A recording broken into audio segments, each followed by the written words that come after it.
Мен Алматы облысы Панфилов ауданы Шоқан Уәлиханов атындағы орта мектептің бастауыш сынып мұғалімі Әділхан Елжан Әділханұлы математика пәнінің бүгін 78-ші сабағын ұсынамын. Сәлеметсіңдер ме балалар? Сәлемет. Көңіл күйлерің қалай балалар? Жақсы. Өте жақсы. Жақсы. Өте жақсы балалар. Онда бүгінгі сабағымызды бастаймыз. Балалар, сабағымызды бастамас бұрын математикалық жұмбақ шешіп көрейік. Жұмбақтың шешуі бүгінгі сабағымыздың тақырыбымен тікелей байланысты болмақ. Алихан жауап беріп көрейік. Екеу. Үшеу. Өте жақсы, жарайсыңдар балалар. Үшеу. Қалғаны жапалақтың үшеу екен. Яғни бүгінгі сабағымыздың тақырыбы балалар үш санына көбейту және бөлу кестесін құрастыру. Бүгінгі сабақта балалар көбейту мен бөлу амалдарының өзара кері амалдар екенін түсінесіңдер. Үш санына көбейту және бөлу кестесін құрастырасыңдар. Көбейту және бөлу компоненттерінің байланысын меңгересіңдер. Балалар, берілген суретке назар аударайық. Бірдей тізбектерге бөлініп орналасқан гүл шоқтары бейнеленген. Бір тізбекте неше гүл орналасқан балалар? Үш. Яғни бір тізбекте үш гүлдерін орналасқан. Өте жақсы. Яғни тізбектер саны санап көрейікші балалар. Тізбектер саны нешеу екен? Жетеу. Иә, өте жақсы балалар, жарайсыңдар. Ал енді осы тізбектегі барлық гүлдер санын білу үшін біз көбейту амалы арқылы есептеп көрейік. Яғни тізбектегі гүл саны 3-ті, тізбектер саны 7-ге көбейтейік. 3 пен 7-нің көбейтіндісі нешеге тең? 21. Өте жақсы балалар, жарайсыңдар. Яғни тізбектегі барлық гүлдер саны нешеу екен? 21. Өте жақсы, жарайсыңдар. Ал енді балалар, көбейтуді кері амал қандай амалмен тексереміз? Бөлу. Жарайсыңдар. Қандай өрнек құрастыруға болады?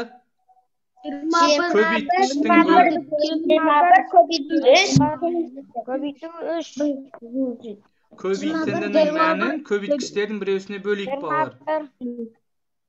21 бөлу 3. Аяжан жауап бере қойшы. 21 бөлу 3 тең 7. Өте жақсы балалар. 21 мен 3-тің бөлінісі 7-ге тең. Яғни балалар көбейтуге кері амал?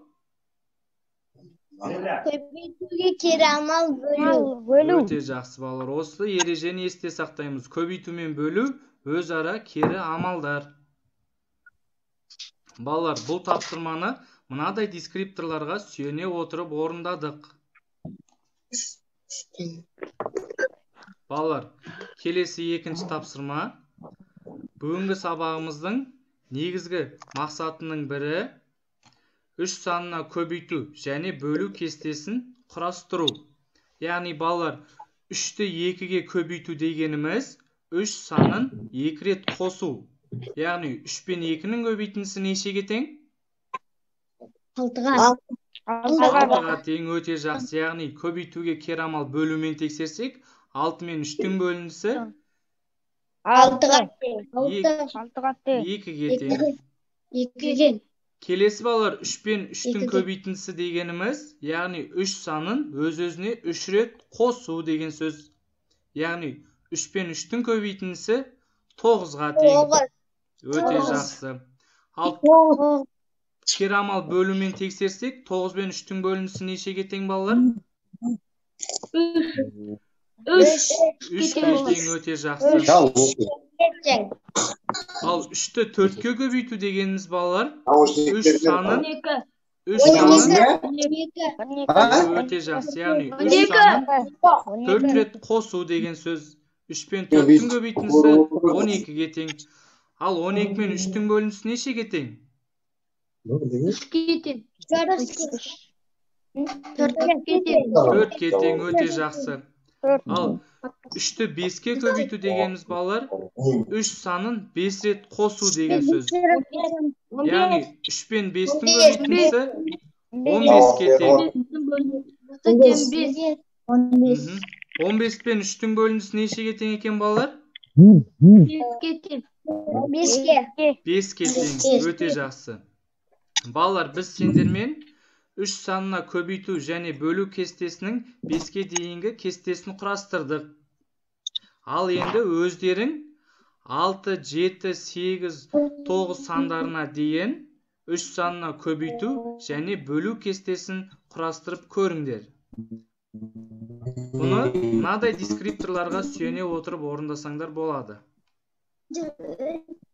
Балалар, дұрыс жауабын тексеріп көрейік. Балалар, сендердің де құрған кестелерің дәл осындай болды деген ойдамын. Құрған кестелерінің барлығы дәл осындай болған болса, балалар, бағдаршамның жасыл түсін бояңдар. Ал 1-2 қате жіберген болсаңдар, бағдаршамның сары түсін бояңдар. Ал 3-4 қате жіберген болсаңдар, балалар, бағдаршамның қызыл түсін бояп, өз-өздеріңді бағалаңдар. Келесі тапсырма, балалар, салыстыру. Көбейтудің мәнін тауып, артық кем белгісін қоясыңдар. Оны мынадай дескрипторларға сүйене отырып орындасаңдар болады. Балалар, салыстыру белгілерінің барлығы дұрыс болса, бағдаршамның жасыл түсін бояңдар. Ал 4-5-еуіне дұрыс жауап берген болсаңдар, бағдаршамның сары түсін бояңдар. Ал 3-4 салыстыру белгісін дұрыс қойған болсаңдар, бағдаршамның қызыл түсін бояп, өз-өздеріңді бағалаңдар. Ал балалар, бүгін дұрыс жауабын таңда әдісі арқылы алған білімімізді тексерейік. Берілген 5 сұрақтың дұрыс жауабын таңдап, дәптерлеріңе жазыңдар. Балалар, көбейтудің компоненттері қандай еді, атап жіберейікші? Көбейткіш, көбейтіндінің мәні. Жақсы балалар, дәптерлерімізге орындаймыз. Жақсы балалар, дұрыстығын тексеріп көрейік. Балалар, 5 тапсырманың 5-еуіне де дұрыс жауап берген болсаңдар, бағдаршамның жасыл түсін бояңдар.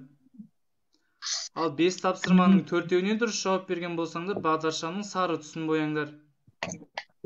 Ал 5 тапсырманың 2-3-еуіне ғана дұрыс жауап берген болсаңдар, бағдаршамның қызыл түсін бояп, өз-өздеріңді бағалаңдар. Балалар, үйге тапсырма. Есептің қысқаша шартын былай етіп құрып аламыз.